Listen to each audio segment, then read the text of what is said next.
Good evening, everyone. Welcome to the fourth lecture in our New Topics 21 series. I'm Mary Ann Young. I'm the director of New College Foundation, and my colleague Kevin Hughes is the associate director. In celebration of the college's 60th anniversary, we are featuring a number of our nationally recognized alumni. I want to especially thank Sarasota Magazine, who is our media sponsor for the series this year. They've been great to work with, and I really just want to give a shout out to Susan Burns, who is the editor of the magazine and one of New College alumni. So the format this evening, Dr. Bill Woodson will moderate tonight's discussion with our guest speakers. We're using the webinar format, which means we cannot see you. So please use the Q&A box, which is located in the lower right-hand corner of your screen to ask your questions. And Kevin will be the moderator of questions at the end. So it's now my pleasure to turn it over to President Donald O'Shea, who's in his 9th year as president. He's a Harvard-trained mathematician and a fierce advocate of liberal arts education and the inquiry of the mind. He's led New College through a strategic planning process, which includes growing a diverse student body and enhancing our rigorous academic education. So Don, I will turn it over to you. Oh, thank you. Good evening, and thanks to everybody for joining us. I'd like to take a couple of moments to say a few words about New College of Florida. It's one of the finest liberal arts and sciences institutions in the nation. It's public. It's the smallest university in the state university system. That's by design. It's the state's designated honors college. Currently have 700 students, just shy of 100 faculty. It punches way above its weight. 90% of incoming students expect to continue on to graduate or professional school, and 80% do so within 3 years of graduating. It's got the highest per capita percentage of graduates who go on to receive doctoral degrees among all public universities. We nearly double second place William and Mary, and we blow third place University of California, Berkeley out of the water. Between an 8th and a 6th of our entire graduating class go on to receive doctoral degrees in science and engineering. This is a preposterously high proportion. The next closest in Florida is a little over 1 in 100. And it means that despite our small size, we produce a significant proportion of Florida's scientists. The awards our students win tell the same story. The last 20 years, we've had 80 Fulbrights. On a per capita basis there, we outperform Harvard. Our students garnered 32 Gilman International Scholarships and 8 Udall Scholarships. We're number 2 among national public liberal arts college in the recently published Washington Monthly, and we occupy number 6 in this space in US News and World Report, behind the military academies. This is our 60th anniversary year. We are committed to becoming an ever more diverse and inclusive community among all dimensions. And this means looking both forward and back. Tonight's speakers will share their perspectives about a deeply challenging time in New College's history and the implications of that experience. So we welcome alumni Derek Black, Dr. Allison Gornik, and James Birmingham for a conversation moderated by Dr. Bill Woodson, Dean of Outreach and Engagement and Chief Diversity and Inclusion Officer at New College. Before beginning our discussion, let me introduce each briefly. Derek Black was raised in a leading family of the American white nationalist movement. His father, Donald Black, founded the first online white power community, Stormfront. At a very early age, Derek became a site moderator. He also participated in interviews, gave talks around the country, won public office, and hosted a radio program spreading his family's ideology. He went on to study here at New College, and the campus was shocked to discover that one of our students was a rising star in a vicious hate group.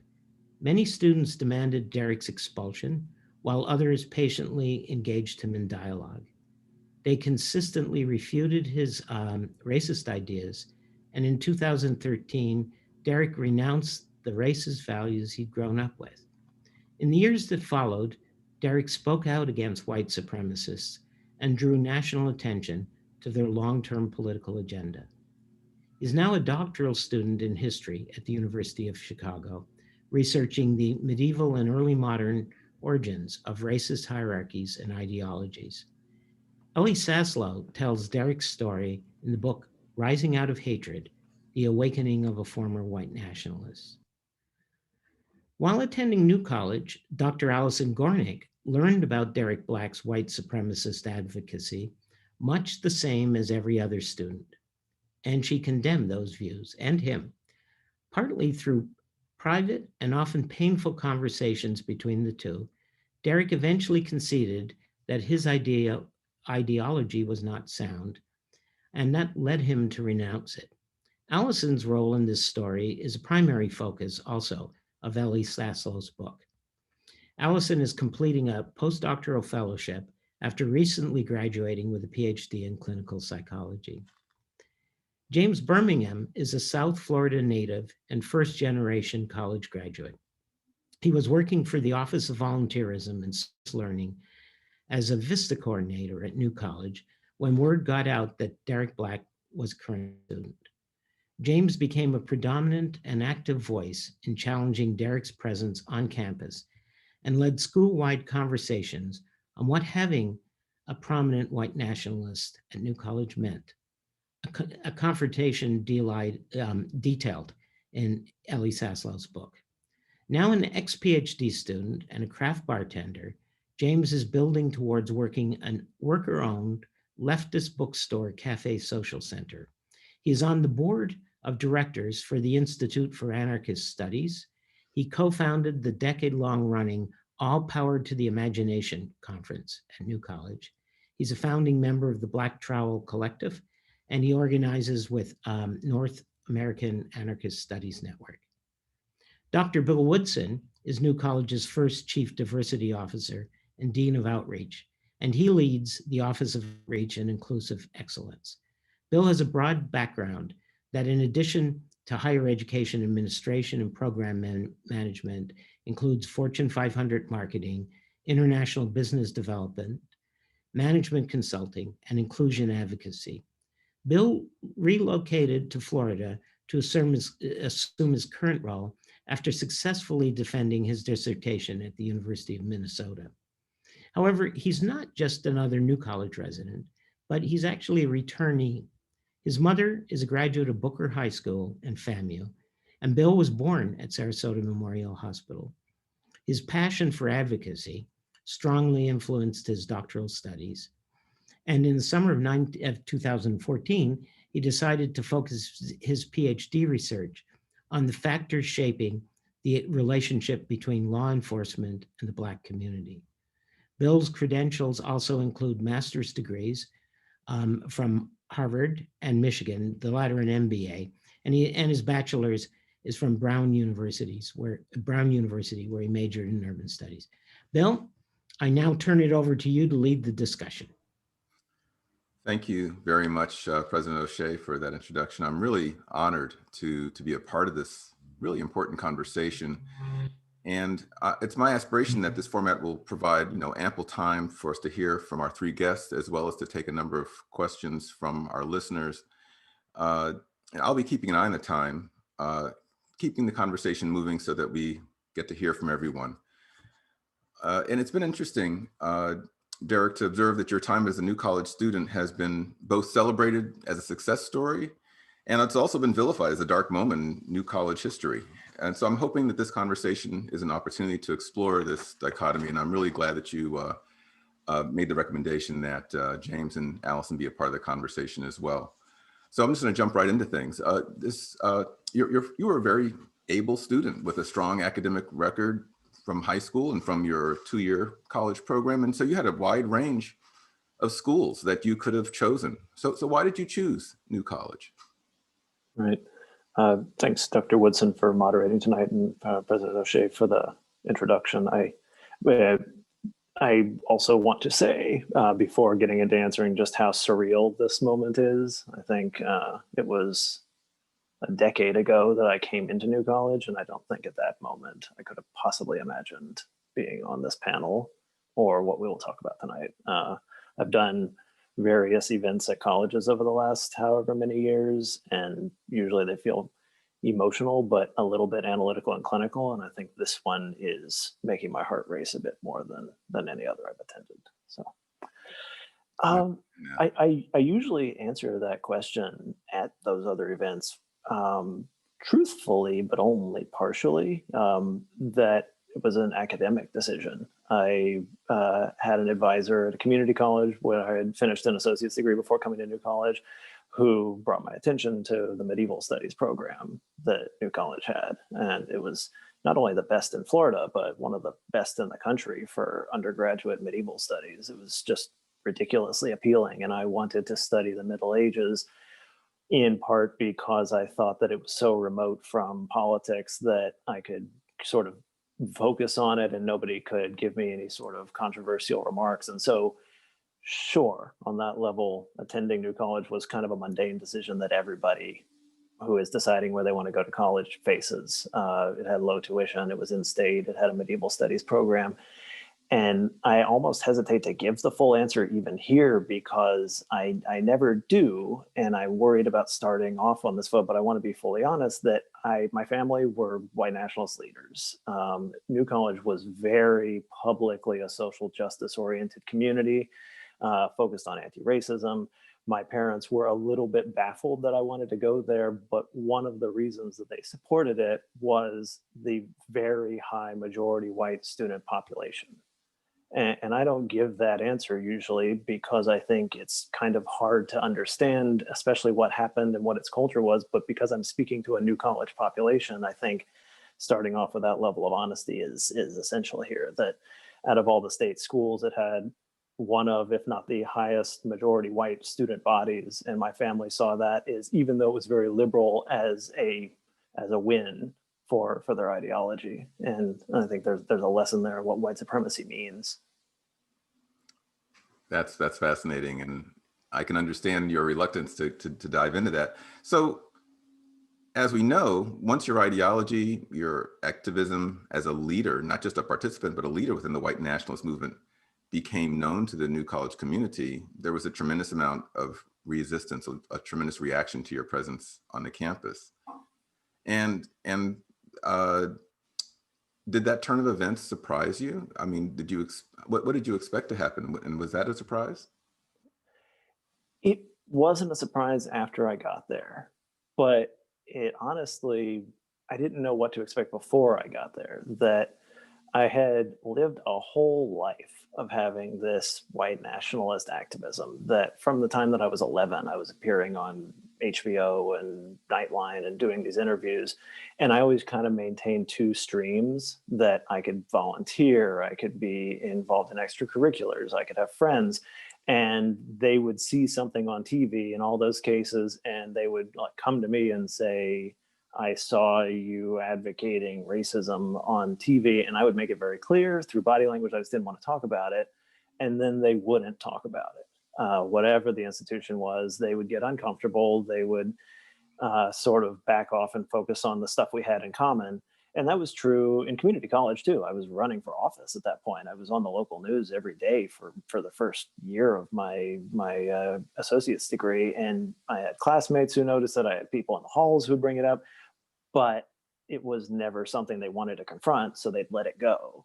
And I did kind of expect maybe New College would be like everything else I'd ever experienced, and that became really clearly untrue within the first couple of weeks of being there. I was very used to never bringing it up. I wouldn't introduce myself and say, oh, I'm a white nationalist, because I thought there was all this other stuff that I had in common with people. And so I made friends that first semester and realized bit by bit that this is going to be an absolute catastrophe eventually. So you had a strategy and it had worked up until New College, and you were just going to use that same approach to navigate the New College space as well, is what I'm hearing. Yeah. So did you encounter like-minded people, folks who embraced white nationalist ideals during your time at New College?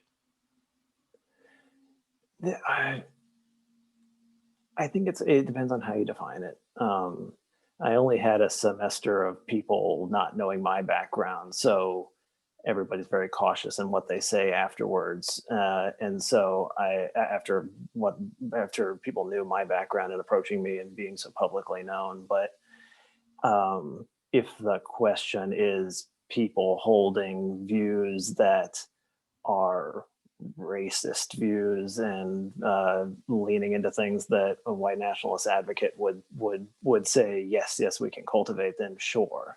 There are definitely people, there's definitely a culture of just assumed racist ideas in New College when I was there, and I could perceive that, but my experience was super different once I came back and I was known, and I was this known quantity. So I didn't have casual conversations with anyone after that. Interesting. So, James, question for you. So it seems like the initial, from reading the book by Eli Saslow, it seems like the initial reaction was, this guy's got to go. What was the underlying motivation that led to, I guess it was at some point, a student petition that Derek be expelled? What was the thought process? And were you a part of leading that? I was not part of the petition. I think that was a student-led initiative, and I'm not going to name students. My take on that is that there was a very vocal, in my opinion, minority of students who thought that Derek should be expelled simply for what Derek believed. I think the majority of the student body had a perspective of more of like, this is something gross. I don't want to think about this. I don't want to talk about this. So it was this kind of middle of the road approach where they're not necessarily the folks who are on the student forum and the emails advocating that Derek can be changed. We just need to, give him time because this is a magical place that will change his mind, and not the people who are like, no, Derek needs to leave. I think most New College students, from my perspective, were more of, I don't like this. This is uncomfortable, so I'm not going to engage or talk about it. What was your role in, because Derek said James to be a part of this conversation, so obviously you were a part of the conversation in the moment at the time. What was the role that you played? I think I was one of the more vocal people on campus, critical of white nationalism. I feel like I was also one of the few people on campus who had a history of organizing against white nationalism and right-wing ideology in general. I grew up in South Florida, deeply involved in the extreme metal and hardcore scene, which has a long history of dealing with racist skinheads and other groups like that. Both myself and another New College alum had dummy accounts on Stormfront where we would monitor stuff on Stormfront just to know what's going on. I'm still involved with a lot of anti-fascist and anarchist organizing, and I was as a student as well. And then I think one of the reasons I was one of the louder voices on the forum and on campus in general is that I had the safety of being a staff member when this all happened in 2011. I was no longer a student. I worked in student affairs, and so I felt perfectly comfortable just airing my opinions and airing what I thought was going on and what I think should happen on campus without having to worry about my peers giving me a hard time in class or any kind of that pressure. So I think that's part of why I was as loud as I was, is that I felt comfortable being that loud. And I'm a loud person anyways. So James, so that voice that you were using, was it just to say that's an ideology, it's a bad ideology, or is it the bad ideology and people who hold that ideology don't belong at New College? If those are the only two buckets, you pick one of those, or do they?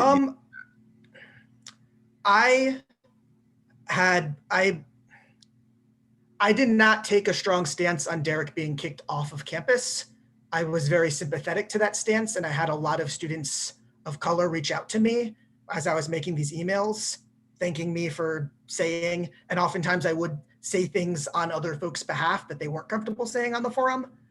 There were a lot of students who felt very, very unsafe with Derek being on campus, and I think that's understandable.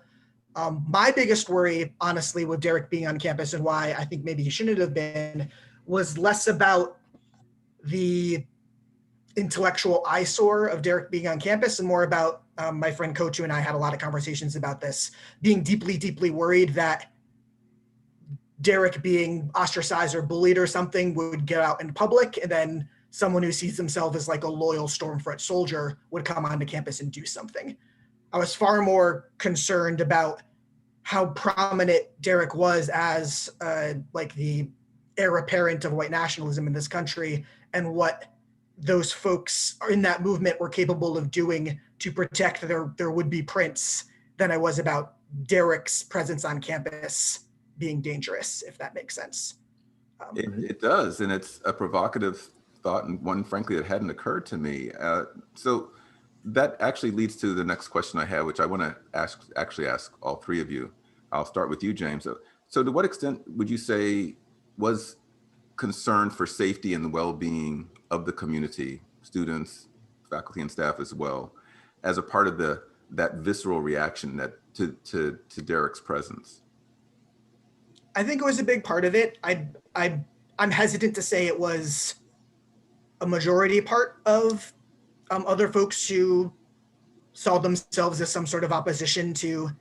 On the forum, I'd say the dominant narrative was, we don't really know what Derek thinks. If he's here, there must be a reason. We can change his mind.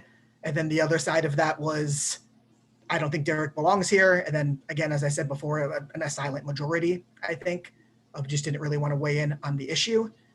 So how many of those folks were concerned about safety versus how many just really didn't want to engage, or just like felt icky that Derek was there, which I do think is a different thing.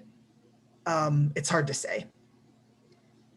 Allison, let me bring you to the conversation. What was your initial response to understanding who Derek was, what his ideology was, and what your classmates were bringing forward in response to understanding his presence on campus and what he represented? Yeah, I think I was in that group sort of that just felt really, really uncomfortable. But I didn't feel unsafe necessarily, given that I'm white and look white.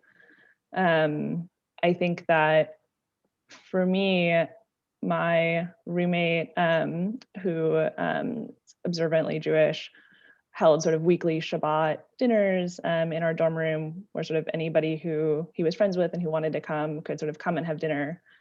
And so my involvement began when he started inviting Derek over. He had known Derek from the semester that This is Derek Matthew Stevenson, correct? Yes, yep. Who had known Derek from the semester where Derek's identity wasn't yet known. So they had each other's phone numbers, had sort of shared study guides, things like that. And Matthew felt for him that his best course of action was to invite Derek over for Shabbat dinner.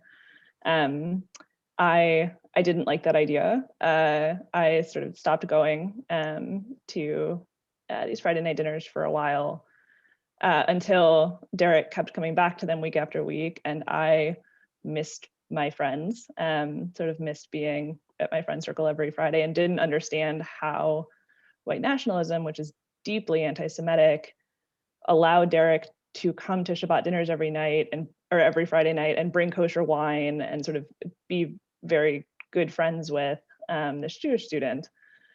And so I started talking to Derek a little bit at first to sort of figure out how he could kind of make these things line up in his mind. So you returned to the Shabbat dinners at that point, and then gave the space for the conversation to emerge. Yeah, sort of not at the Shabbat dinners. And Matthew had rules about sort of these things not being brought up at Shabbat dinners. He wanted Derek to come back. And so separately, I asked Derek, like, can we talk about this? Like, can I ask you questions about this?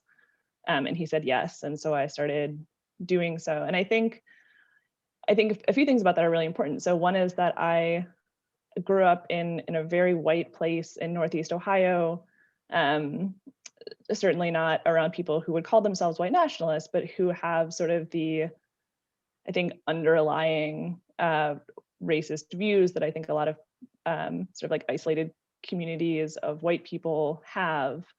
And so I think I felt uncomfortable, and that a lot of the things that Derek was saying were similar to some of the things I had grown up hearing. And so I felt like I don't exactly know why you're wrong, and I don't like actually that I feel like I can't effectively argue against you. And to be fair, he had spent his sort of whole life arguing white nationalism, and I had not spent my whole life arguing against white nationalism, but felt like I should actually know what sort of the arguments against your ideology are.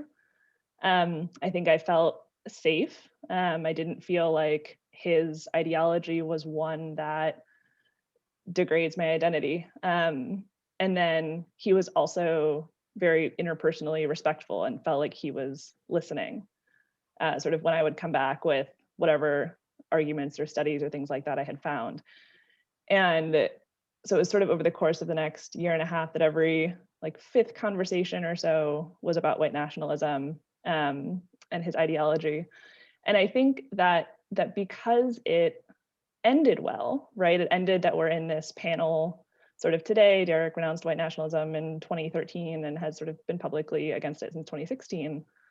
That I think that my role is kind of lifted up a little bit and kind of put on a pedestal of look, that kind of like nice arguments and nice conversations sort of did all the work, whereas like community condemnation didn't. And I think that isn't kind of the takeaway. I think that there's sort of roles, and both of those, at least for Derek, were essential, right? Like if we're centering Derek, then I think both the community persuasion and sort of community outrage about it, combined with the sort of individual interpersonal part of it, was really important. And Derek can speak more to that. But I think that's also not centering, for example, all of these different students that had their education sort of disrupted and felt very fearful by having a white nationalist on campus. And so I think kind of the roles of what different people did and why and things like that, I think change depend on who you're centering.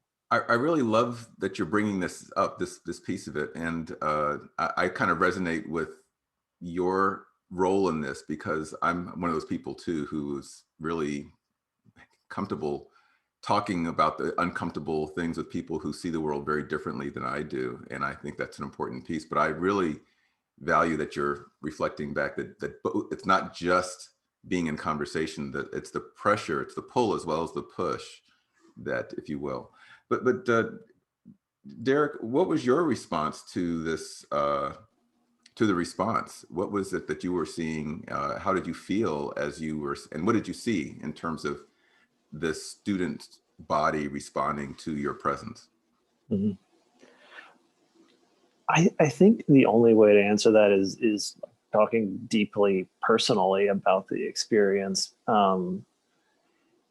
Like the full context is probably something that really a new college community is the only space that could understand what it looked like. That I felt horrible about the people I had become very close friends with the first semester, but had never told them my background, even though their identities were unsafe in my ideology, my family's beliefs, so they didn't belong. It was something that was a betrayal to have not told them. And I watched all those relationships explode from abroad when the forum started posting everything about it.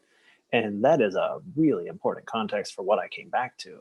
I didn't doubt the correctness of white nationalism when I showed up the next fall, but I cared that it was harming people who I knew, that I could not read forum posts saying how incorrect or stupid or harmful it was and then dismiss it the same way that I could for all the random emails I had gotten growing up. I could always say that person doesn't get it, they don't understand, or they're just straw man, or they're malicious, like all the stuff.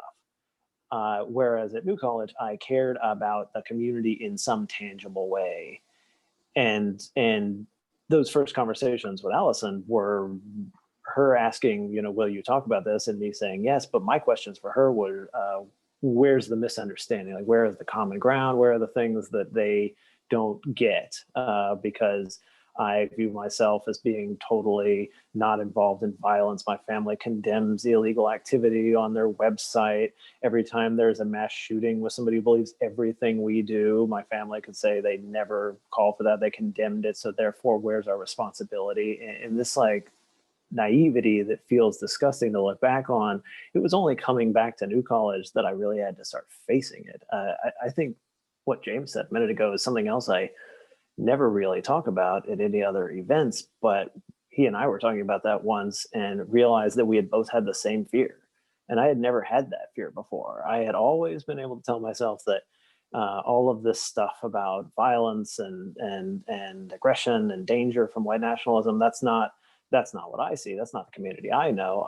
All those people are the fringe element. And I had to realize that I was coming back to New College and I had exactly the same fear. I would tell my dad, do not talk about this school on the radio. Do not talk about what is happening to me. Do not talk about that I'm even here, because we cannot control the people in this movement. And you're putting people at risk, and like that dual feeling of, I am committed to my family and our ideology. I'm still helping out with a radio show, but I also care in some tangible way now about a community that's being harmed by it, was a dual feeling that is the entire reason that I started talking to Allison. I started going to the Shabbat dinners, that I didn't just dismiss everything that was happening like I always had. I think that's an element of the condemnation part of it that is like a way to understand it. So what I'm hearing you say is that it was at a subconscious level that you were aware that your speech, your ideology, even though it's saying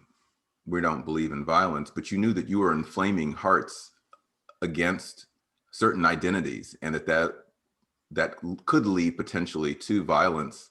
And so this relationship of your being a part of a community that was now kind of being put in the crosshairs potentially, that subconscious understanding was coming to the surface, and that was part of your evolution.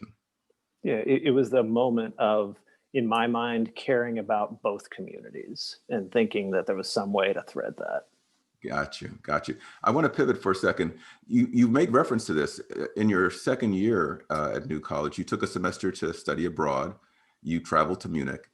And I was wondering, were you aware of Munich's history as the birthplace of the Nazi Party? And was that history part of your interest in studying there? It wasn't the reason I was there, but it was definitely when I got there, David Duke, who was my godfather, essentially, uncle, dad's best friend, sister's dad, like a lot of things. He met me at the airport and took me on a National Socialist tour of Munich, where the beer hall putsch had happened and where Hitler rallies had happened. And I was incredibly aware of this. And while I was going on that tour with him, I was checking my phone to see the forum thread blowing up. Like these things were happening at exactly the same moment, and like trying to connect that stuff all at the same time. So, and then you returned, and then a faculty member who taught one of your classes was a Black woman who taught German history, and German history at a moment of racial integration, talking about the culture class and the new Germany and integration, and how Germany was navigating that in that moment in time. And for a white nationalist to learn German culture and history from a Black woman seems more than a little ironic.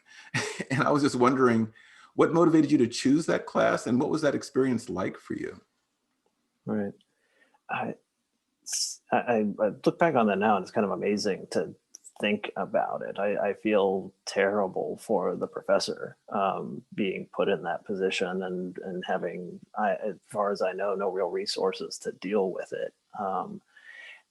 It was in some ways just kind of mundane. I was a German studies and medieval studies AOC, and it was the course that my advisor told me I needed to take. And I tried to be low key and tried to not bring things up. And I was reading my evaluation from that class today, and it was I did well, and the professor was proud of my progress. And thinking about the experience that she and the other students had to have had is just, I don't know. I still can't fully comprehend it.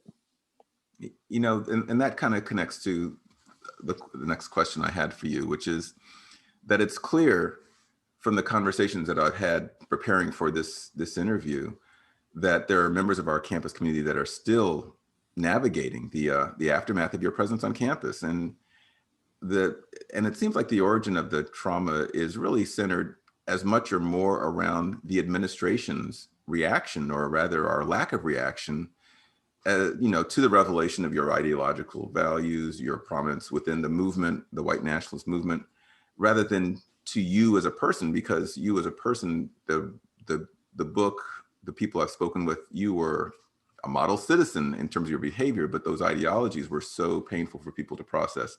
So my question for you is this: if you were to take that experience and then look ahead to some future moment, what would be a more appropriate New College response to a prominent activist holding views such as the views that you held back at that time, becoming a part of the New College community? What should administration do? I think that the broadest answer I have, and I'm also very curious to hear from both Allison and James about this, because my answer is still something I'm always working through, trying to figure out. And the broadest answer is more. I look back on it, and it was odd to me, but I think it must have been horrible to a lot of people on the campus. The fact that there were no messages, there was no communication, there was no support that I saw visibly for people on what to do or how to deal with it or where to go or what they need to do. And I'm sure there were things that I didn't see, but being a student and being a participant in the community, it just felt sort of deafening. Yeah. So James, back to you, same question. How, for the next time, what should administration do? What would their appropriate response, more appropriate than what we did back in 2012, 2013 to Sure. this type of a situation? I think first and foremost, what the administration really failed to do was actively communicate with the student body. It was kind of like this elephant in the room that everyone knew what was going on, but no one wanted to talk about it. So I think there was a failure. I mean, I worked in student affairs at the time as a Vista, which meant that I had this kind of cozy position where I got paid by federal funds for the AmeriCorps Vista program, but I'm working in student affairs. And so I can talk to, whoever in student affairs about what I think and not worry about them just firing me because, I'm what they had. That's who they got. And I think it's telling that, I know Eli reached out to Wendy Bashant, who was the dean of students at the time, for the book, and she refused to talk to him. And my experience working in student affairs at the time was ostrich head in the sand. We're not going to engage with this. This is too scary. And really, like at that time, frankly, we had a dean of student affairs who was scared of students. And so that is what the response was. One of the things I learned afterwards that I was flabbergasted by and kind of horrified by is that the staff and faculty also just weren't communicated with this. And so, that Black German professor didn't find out about who Derek was or what his beliefs were until afterwards from students of hers. It wasn't, there was never, hey, by the way, the student's in your class, so you might want to keep an eye, or you might want to, do you consent to that even, I think is appropriate when you're talking about a situation like that as a faculty member of color. Are you comfortable having this person in your class? And I know, having spoken to that professor that, they were scared to walk to their car at night after finding out these things about Derek that they didn't know before. And at no point did the administration reach out with any sort of resources or advice for faculty of color, staff of color, let alone students of color. And so everyone was just kind of left to their own devices. And while, in 2011, if someone had asked me if there was a big movement on New College to kick Derek off campus for his beliefs, I don't know which way I would have went on that. Being a 36-year-old person now, my response is the administration should have done something there should have been resources for the students, but also it's a public school and we have to protect freedom of speech to a certain extent. So he can't be expelled for holding beliefs, I would argue. But I think that's kind of a baseline stance that I'm willing to stand by now, but that's very, very different than let's just pretend like they're not here. And I think you really effectively articulated the tension and the yin and the yang of this. But let me turn to Allison. What are your thoughts on what would be an appropriate institutional response to a situation like this? Yeah, I think that's hard, right? Because I think it's not my area of expertise, like college administration. I think, echo what Derek and James said about more, right? That I think where people put money and resources and personnel and programming and creating spaces and things like that, I think speaks a lot to sort of who they want to support and whose sort of pain or discomfort they're holding. I think there was a lot of defense that went on about Derek's right to be at the school. And it seems like there was a lot less defense of students who felt deeply uncomfortable on campus, who then had their education disrupted, didn't feel comfortable going to classes, stopped meeting and some of their extracurricular activities that they felt unsafe doing. And that's really awful, right, for those students who had to go through that. And so as a student, I think I personally didn't think very much about what the administration was doing. I think I know no other way at the time that colleges could do anything. But I think now, in retrospect, I think that being able to put resources and kind of more actively supporting students and faculty, I think probably would have gone a long way, given that there was as strong a defense of Derek's right to be there as there was. Thank you. I have just a couple more questions. I see some really interesting questions coming in from our listeners. Derek,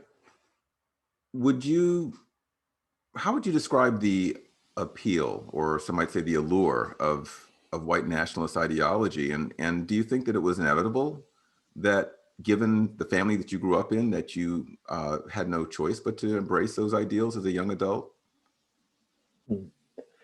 I don't think it was inevitable. Like it's kind of hard to parse. And I grew up in a family, and I didn't come to it as a teenager, and I think that's significant. But I definitely don't abrogate my responsibility. I know lots of white nationalist families and lots of kids who grew up in white nationalism. Most of them didn't become activists. Most of them believed it and didn't contradict their families, but they didn't believe it in a way that they were reading the books and they were trying to come up with strategy and they were running for office. Like that was me. And that's a responsibility that I have, that I try to wrestle with and deal with. Yeah. Okay, thank you. So you've taken a lot of interviews, some of them pretty high profile interviews, or you've been featured, in the last 2 or 3 years. There's the New York Times article, Washington Post. You've been interviewed by everyone from Anderson Cooper to Trevor Noah, Mayor Rahm Emanuel, Charlene Hunter Galt interviewed you for PBS, Oprah Magazine, Oprah Winfrey's magazine. And I recognize that, perhaps you see, or you feel that these interviews this is your work that you're doing to undo white nationalism and systemic racism, because I know that those are principles that you have embraced as you've turned away from white nationalist ideals. But then I could also imagine the argument could be made that you're just preaching to the choir. So I guess I would put the challenge to you. Do you see any evidence that by sharing your story in venues like this venue is making an impact on the values and the mindsets of the people whose views about white supremacy you once shared? Or is there other work that you maybe could be or should be, or maybe you're planning to do? Right. It's been about 4 or 5 years of figuring out the role of anti-racist activism. Like, it was 7 years ago that I wrote a public letter condemning it, and there were several years after that where I thought that was enough, that I had spoken out, and it was hard enough to get to that point. And I spent several years in a master's program thinking that that was the right thing to do. And it's been about 5 years since realizing that that was the wrong choice, and that speaking out was necessary, that the harm that I had done only changed by pushing back against it. And figuring out what I should be doing is something I'm still actively thinking about. But in the answer to the preaching to the choir, I actually don't think so. I speak generally to majority white audiences usually. That's partly by where I accept invitations to, and mostly about where I'm invited to. And I think there's a fundamental aspect of white supremacy that we should understand, that a real basic way to understand it is as bodies in rooms. And I have been invited to events that preached anti-racism for the entire day, and the audience was made up almost entirely of fairly wealthy white people who had segregated themselves to that event. I've been to colleges that were majority white that told me about their anti-racism programs. I've just been to so many spaces where people were talking about their liberalism, their social justice, their anti-racism, their involvement with Black Lives Matter, and the room was white.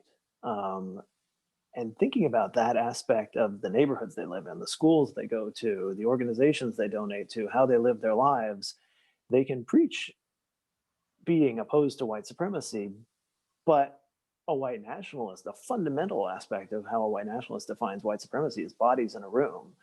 And whether they are liberal or conservative or whatever their ideology, if the room is majority white and is controlled by white people, a white nationalist considers that successful white supremacist activism.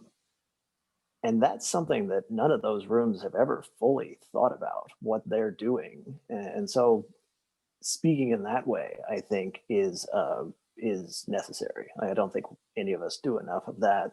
And particularly white people who are running these sort of institutions don't want to look at it or think about it. And so I do think that that is real activism in terms of what to do next. Like, there's lots of things I do that are not public and not interviews, and lots of people I work with, and advice I give, and consultation, and projects. And I'm always looking for what is the right thing to do next. Well, thank you. I was a challenging question. I think that's a candid and useful answer. I think this entire conversation has been very, very valuable, and I want to yield to those who are listening and who have questions. I do want to thank each of you for your participation. I'm going to turn things over to Kevin in a moment. I just wanted to really just acknowledge that this effort, this anti-racism response that we need to do on an individual level, that we need to do on an institutional level, it's got to continue. It's essential work. And I'm really grateful to the many members of our new college community that are putting in that work, pursuing a more equitable, a more inclusive campus. And I just want to identify, just this semester alone, that's the semester to come, we're launching a new series called Building Trust, Setting the Environment, a dialogue series that Professors Sarah Hernandez and Queen Zabriskie, who are also co-directors of New College Initiative for Idea and Equity in Academics, it's also referred to as IDEA. They're launching that because as a way to invest in deepening our capacity as an anti-racist institution. Another faculty effort is being led by Professor Mary Beth Clark. It's the anti-racism reading group. They've been meeting since the summer. They're going to be continuing on for the next year. Our human resources team is developing something called cultural intelligence training that's going to include discussion of intersectionality and unconscious bias. It's going to launch next month.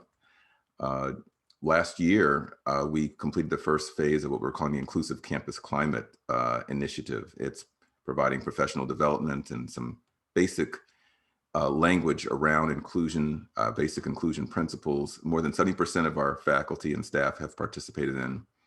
It's being hosted by the Committee on Campus Climate and Culture, which I chair.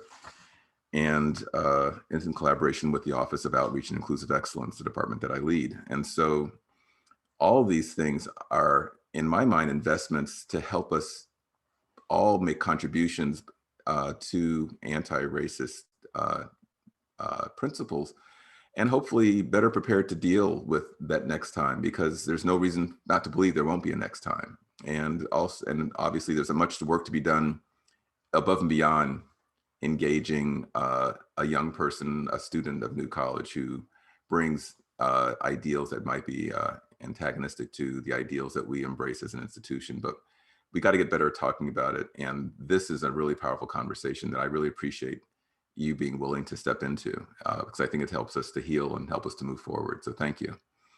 Kevin, I'm going to turn it back over to you at this point. And again, thanks to all three of you. Great, thanks so much, Bill. And thank you in advance to all of our attendees. A plethora of questions. So we've got about 20 minutes here to do some Q&A. So I apologize in advance that I won't be able to get to all of these great questions.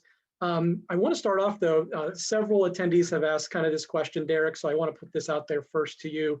Can you talk a little bit about what type of relationship, if any, you currently have with your family? Incredibly strained, but my parents and I communicate, a few times a year, holidays and birthdays, and I don't think there's been a conversation since 2013 that did not have a lengthy part about how I betrayed their worldview.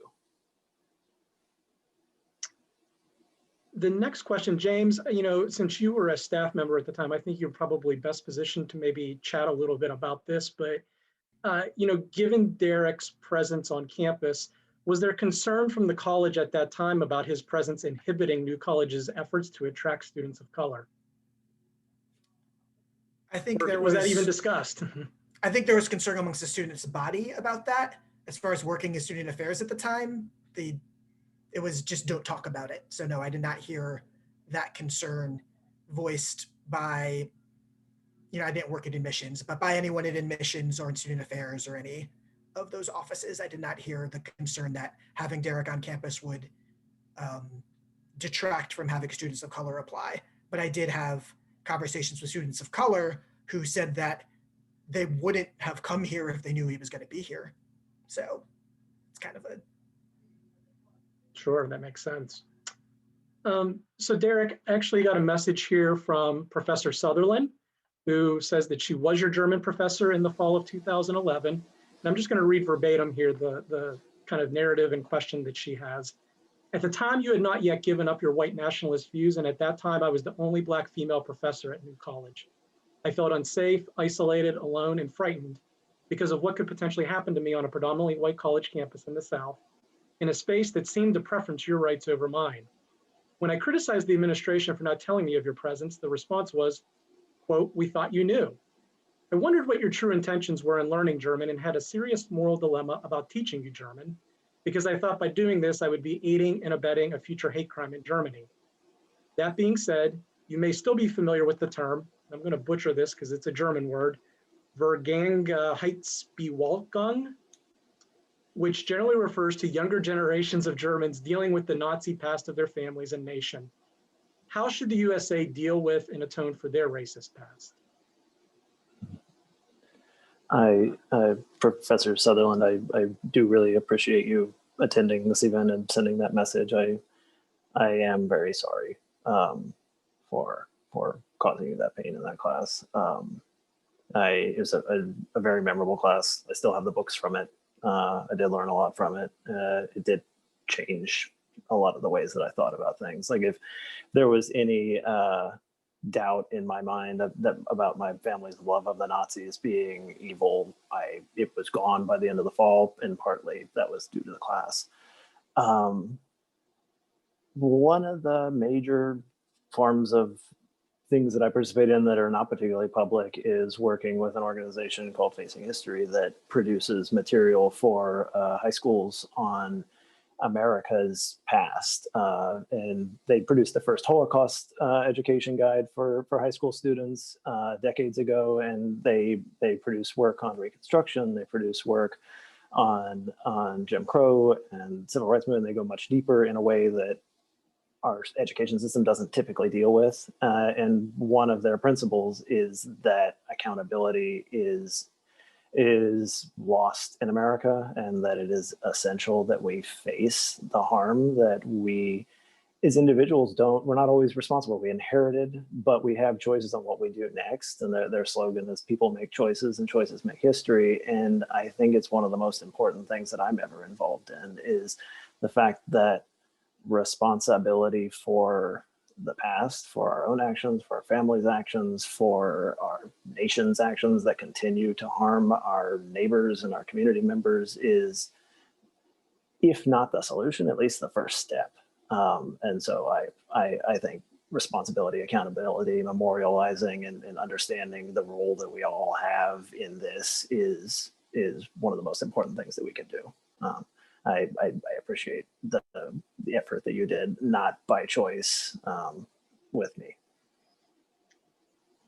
So Derek, another question for you. The questionnaire says, one of the things that I found most striking in the book was that your conversion from white nationalism was presented as the consequence of the particular mix of confrontation and persuasion that you experienced simultaneously.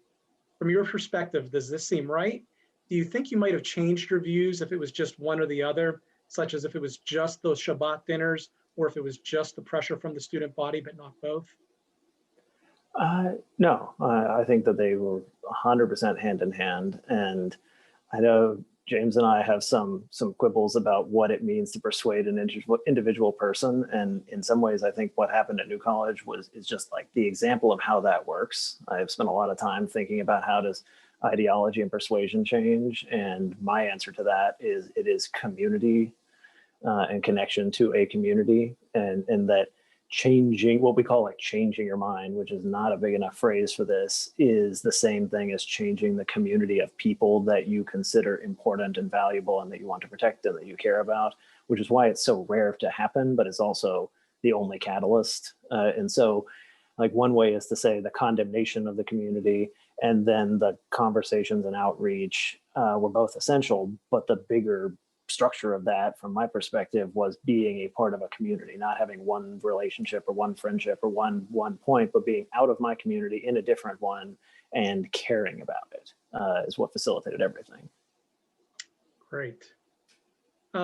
So the next question here, actually I want to pull it back. I want to pull Bill Woodson back in here, but certainly welcome comments from any of our panelists, and maybe even you, particularly you, James, since you are a Sarasota resident.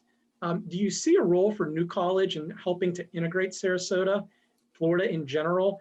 And if so, what is that role? So Bill, can you maybe start with that? So for New College to impact our community that we're a part of, is that what the question was? Correct.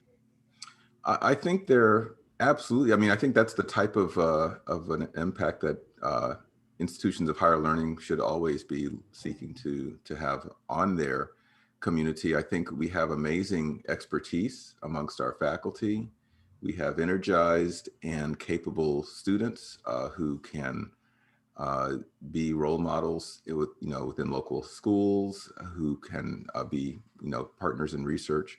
I think that we have a natural capacity to serve as a convener for conversation, like this conversation that we're having here, and hopefully, well, in some ways, the pandemic expands our reach as we get more accustomed to being virtual, but certainly in-person convenings are important as well. And I think we absolutely should be, you could be dramatic about it and call it a crucible for truth. We should be a place where important ideas are surfaced and debated, and learning should emerge from that. And certainly in topics that are so important to the national discourse and to our hopefully fundamental values should be part of that conversation. So short answer, yes. Thanks, Bill. Do any of our other panelists have any comments or thoughts on that? I mean, I'll pipe up and say that New College, when I was a student and staff member, had a really bad bubble problem, where we think of the campus as kind of a bubble isolated from the rest of Sarasota, or the Sarasota, Manatee, SRQ, whatever area, whatever you want to call it in general. And I got that sense while I was a student. I worked with Uzi Baram on the Galilee Cemetery Project, which was doing a survey of the Galilee Cemetery, which is a historically African-American cemetery, to try to get it on the National Registry of Historic Places, amongst other things. And that work involved with meeting a lot of community groups in Newtown and the area. And you really did get the sense of just how isolated they feel from New College, and also how just like how that bubble dynamic works, where it really does feel like that's another world over there. And having done a couple events talking about anarchism and art at Ringling, I got the same exact kind of feeling, is that this is a bubble and these students have not really got out of the bubble. How to deal with that in Sarasota, I think is a different, I think it's hard, because I think the bubble isn't just, honestly, it's not just the administration. It's the bubble enforces itself from both sides. And it's also often the bubble is something that the students enjoy.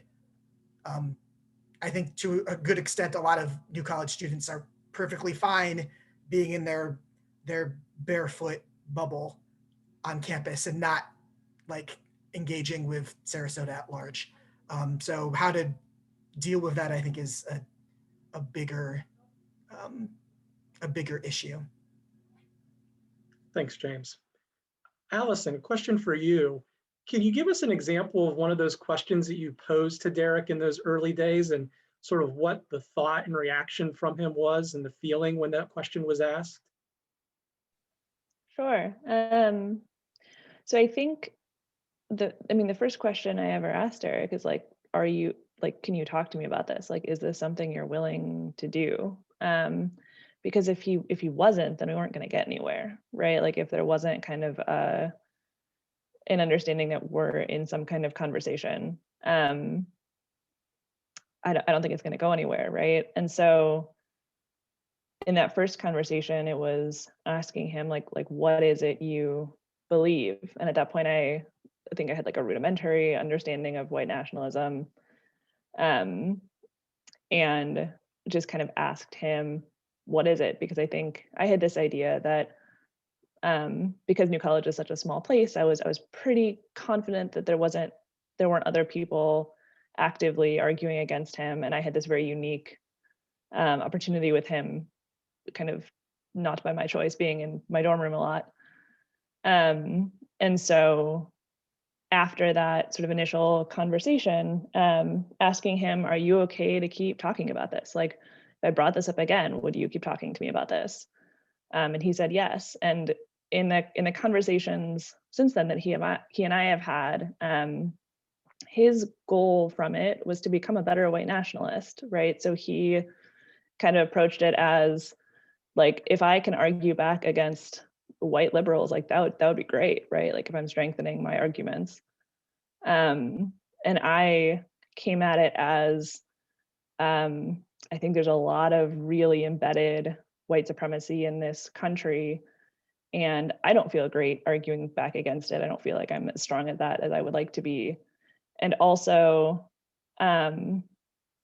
Derek kind of self-schema of himself was as somebody who really believed in science and in facts, and not sort of this like gut, I don't like people because I just feel that way. And so if your kind of schema is going to be based on this like science that I'm pretty sure is old and false and wrong, then maybe I can work with that. So some of the questions that I asked him were sort of about like, what are the foundational pillars? So for him, it was about sort of misunderstandings and bad science about intelligence and crime, and this idea about white genocide, so white people becoming sort of targets, like becoming extinct and things like this. And so there are sort of two main argument threads. One is that like you're wrong, you're kind of like factually incorrect.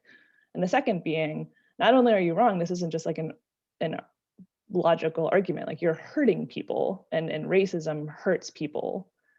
And that, I think those two threads kind of continued for about the 1.5 years or so of arguments about it. Thanks, Allison. So we've had several questions in the Q&A box here, sort of along the same theme, and I'm going to kind of throw this open to any one of our panelists. Basically the theme of, how do we, what are strategies that you all would suggest in terms of how do you engage in these difficult conversations? Some of our commenters or our attendees have, mentioned the great political divide in our country, and how do we kind of engage in dialogue to bring these two sides together. Some folks have even referenced in terms of family members that may hold some of these racist or white nationalist views. And so, I know it's kind of a broad question, but do any of our panelists have thoughts, ideas, strategies that you would suggest or that you'd like to discuss in terms of how do you engage in these tough conversations? I think part of it is, and I'm curious what the other two would say about it, but I think part of it is trying to figure out like where you want to spend your energy. And that there are a lot of different ways to get involved in anti-racism, and they're not all sort of having conversations with people, right? Or like with, people on Facebook who are espousing racist views or things like this. Like, I think there are choices to be made sort of about how you want to spend that energy and where you think your access point is, and sort of what is most comfortable for you. With the understanding that like you're going to be uncomfortable, but it's kind of like, in what way do you want to be kind of uncomfortable? I think that if you're going the way of engaging in conversations, I think there's kind of two things I think about. One is like, is it in good faith, right? Like, is the person that, if you're trying to change the mind of the person you're talking to or trying to influence them, is that kind of a good faith discussion? And then secondly, if you're, for example, doing this on social media, then you're probably not actually impacting too much the person you're arguing with, but you might be influencing the thinking of the people who are lurking or like reading that. But I think that there's a lot of influence that also happens from bigger sort of societal movements as people get more familiar and get more comfortable and get more aware of different movements that are being sort of pushed and advocated for, that kind of, I think, hit a lot of people a little bit, or like the one-on-one, more personal conversations, which I think could be very impactful, but also might not, right? Just because, for example, like this worked out really well does not mean that was kind of like the inevitable conclusion to that. If I could jump in after that, I almost tend to think of advocacy and activism as being both streams of individual perspective change and mind change and influence and society-wide. And I'm deeply respectful of Allison and the role of being able to parrot back what I thought at the time and like argue it to me exactly as I would, to the extent that I could say, yeah, you 100% get it. There's no misunderstanding here, and yet you still despise it.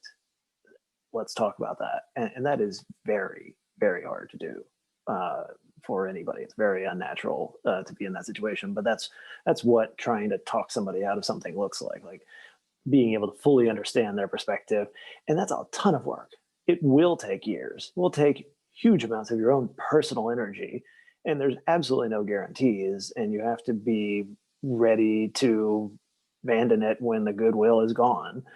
And it's not the role that I can really play. I've tried to persuade individual people in my life, but had I been in the different role at New College at the time, I would have been 100% like asking James, what can we do to try to get the campus, organized against me? What can we do to put out statements? What can we do to make sure that people who feel threatened know that there is support networks for them?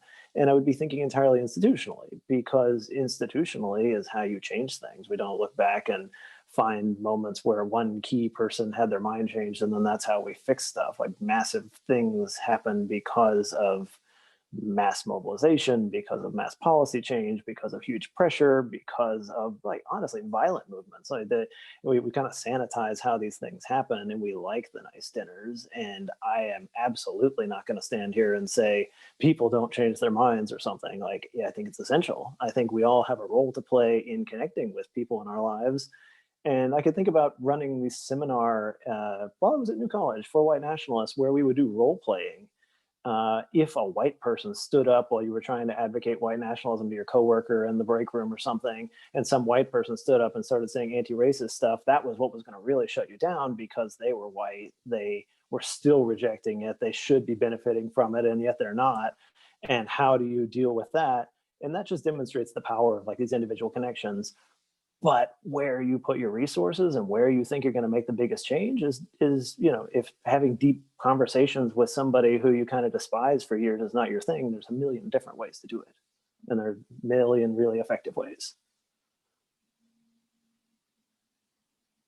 James, would you like to hop in? Yeah. I guess one of my, a take I see happening on this story a lot, having read people's reviews of the book, or just having watched Derek talk to Trevor Noah on The Daily Show or whatever. And one of the things I really want to fight back on is, though, the arguments that Allison and Derek had back and forth, I think, were obviously paramount and pivotal in changing Derek's mind, having that kind of rational discussion about it. But I don't think that generally is enough to change someone's mind. And I also think that there's this liberal mistake of something being more true than something else, meaning that people are going to generally go in that direction, this kind of the truth will set you free kind of rhetoric, which, as a pragmatist, I'm more on the William James side of things, of truth happens to an idea. So we can think of all these, so like people like Irving Kristol or David Horowitz, people who are very, very left-wing, who ended up swinging and going right-wing instead. All you have to do is look at parallel examples of the same sort of thing, of people deeply entrenched in a radical extreme ideology, changing their minds. It doesn't always go in the direction that Derek went, where the majority of people see this as like, well, they got rid of these irrational ideas and now they have true ones. Well, no, that happens in the other direction all the time, where people go from being either, milquetoast liberals or, communists, Marxists, whatever, and becoming fascist neoconservatives or whatever. These dynamics swing both ways. And I think there's rhetoric where it only goes in one direction, which I would push against. I think my other thought here is, and I think Derek and I had a little bit of disagreement about the term playbook, because I don't see the book as a playbook for how to change someone's mind. And what I mean for that is less so like, obviously it worked. Derek has renounced white nationalism.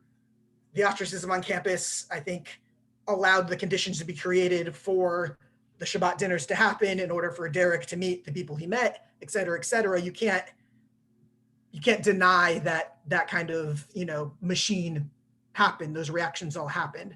What I would push against is that, I think part of the dynamic is, Derek and Allison are together. They're in a romantic relationship. I think that's something that you can't quantify. I think love in a lot of ways is inherently irrational. And I think that has to be part of what changed Derek's mind, whether he sees that as a paramount thing or not, just frankly. And I think another thing that needs to be kept in mind is, like, when I use the word playbook, obviously the conditions were created to change Derek's mind, but I don't think it's a coherent political strategy. I don't think you can set up programming where it's like, oh, well, if there's a white nationalist or someone you don't disagree with, what you do is you ostracize them, and then you have a small group within that group, invite them, for dinners, and then they'll develop a close relationship with someone in that group and eventually change their mind. Like, that's not political strategy. I mean, so in a lot of ways, what Allison was saying was, like, you have to choose where to put your energy. I think putting your energy into programs to prevent white nationalism from gaining power generally makes more sense than trying to convert individual white nationalists out of white nationalism. Great. Thanks for those remarks. So we've got time for one last question, and my apologies. We could be here all night. We've got a lot of fantastic questions, but got to wrap it up due to time constraints. But before I get to that last question, I did want to add one of our faculty members shared in the chat box with me that, you know, in answer to the earlier question about New College's impact, in the past 6-7 years, through the encouragement of Dr. Zabriskie on campus, we've had the creation of the anti-racism working group in Sarasota, which is very important, as is the effort of various other faculty and students in these anti-racism work in town. The Multicultural Health Institute, as well as work with Unitas Now, are just two such examples of that work. But with this last question, I'm actually going to direct these to Dr. Woodson and Dr. O'Shea. This is from an alum who says, you know, to those who may not know what campus culture is like now, I don't. Is the campus culture one where it's still capable, where something like this may still happen, in which a drastic change in someone's thought takes place? Is the New College campus still as tightly knit as it once was? And can community judgment still affect a student this much?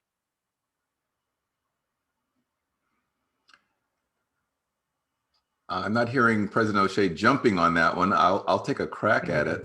But go ahead, Bill. I think that, and I'm actually speaking from almost a more of a personal nature. In my mind, the capacity for dialogue across lines of difference is just fundamental to a healthy community. It's fundamental to learning and growth.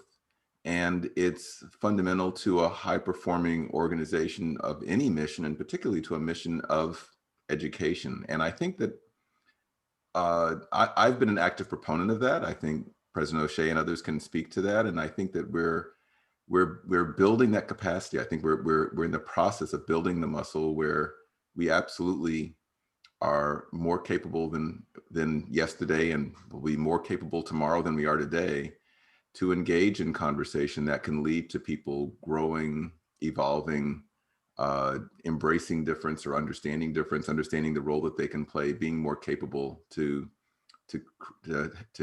be a part of a more inclusive, stronger community. Thanks, Bill. And President O'Shea, if you maybe like to chime in with your thoughts, and then otherwise I'm turning it back to you for your closing as well. Sure. Part of it, I don't sometimes know the New College community so well. That people say there was a hallowed past where people appreciated one another. I'm not certain about that. It's a loving community. People, New College alums, embrace each other after they get out. They also tell amazing stories of when they're here. It's a tough community at times. It is, and it can be very hard for someone with conservative views. It can be very hard for someone who's religious. It can be hard on the different levels of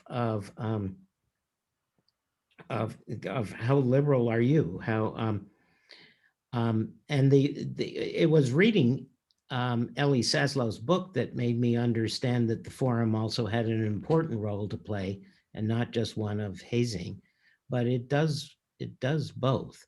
So I'm not sure how to answer that question, and I think it changes very much the culture. But I do think students form deep relationships with one another on kind of every part of the spectrum, and I don't think that will ever change, or it might. But I think part of it is it has great power. And then many leave because when things don't go well, the social climate becomes intolerable to them. Thank you for those thoughts, President O'Shea. And I'm going to go ahead and turn it over to you to close us out. Okay, this conversation just reminds me of how challenging and painful learning can be. And for myself, as a white male who grew up in Canada to Irish immigrant parents before coming to the United States for college, I didn't have the depth of appreciation. And that's not an excuse. This was even after being a part of American higher education for more than 30 years that I do today regarding the current and present danger of white nationalism in this country. I didn't get it. And I didn't understand the dark shadow that racism and racial violence casts over the lives of many members of our community. And as I'm hearing the conversation and thinking about it, that lack of awareness and lack of sensitivity to these realities blunted my response. I came to New College in the fall of 2012, and it kind of didn't blunt just my response, but New College's institutional response to the presence of a white nationalist on our campus in a way that I've come to deeply regret. I, as much as anyone, celebrate the personal growth and transformation that happened for Derek during his time as a member of our community, thanks to the efforts of Allison, Matt Stevenson, James, and others. At the same time, I regret not having been a more effective support and advocate for New College community members who are deeply troubled, understandably so, by his presence, and even to the point of fearing for their well-being. Professor Sutherland, I didn't realize until fairly recently that I should have, that Derek was in your class, which I agree. I can't imagine. I mean, I can imagine it, but my mind veers off. It must have been extremely painful. I do want to say that oversight, that blunted response, won't be repeated on my watch. I really believe it's the duty and responsibility of educational institutions to promote clarity about our history and the way that history continues to live in our midst. And through programs like this, thank you, Allison, James, and Derek for being here. And under the leadership of colleagues such as Professors Sarah Hernandez and Queen Zabriskie, who are co-directors of IDEA, which Bill mentioned, and the members of our Faculty of Color and underrepresented groups, and at the Office of Outreach and Inclusive Excellence led by Dean Bill Woodson. It's a lesson that our institution has grown from and will be the better for. I do want to thank everyone in the audience for participating tonight. I wish we could have got to all the questions. The questions themselves are really provocative and the answers are as well. Our next New Topics program is on February 18th and features former Congressman Lincoln Diaz-Balart, who will reflect on a congressional career and lessons learned for today's politics. Hope you'll join us for that. And thanks again, everybody, for being here. And I'm sorry that if I get up to turn on the light, I'll have to walk away from the screen. It's getting dark. Thank you.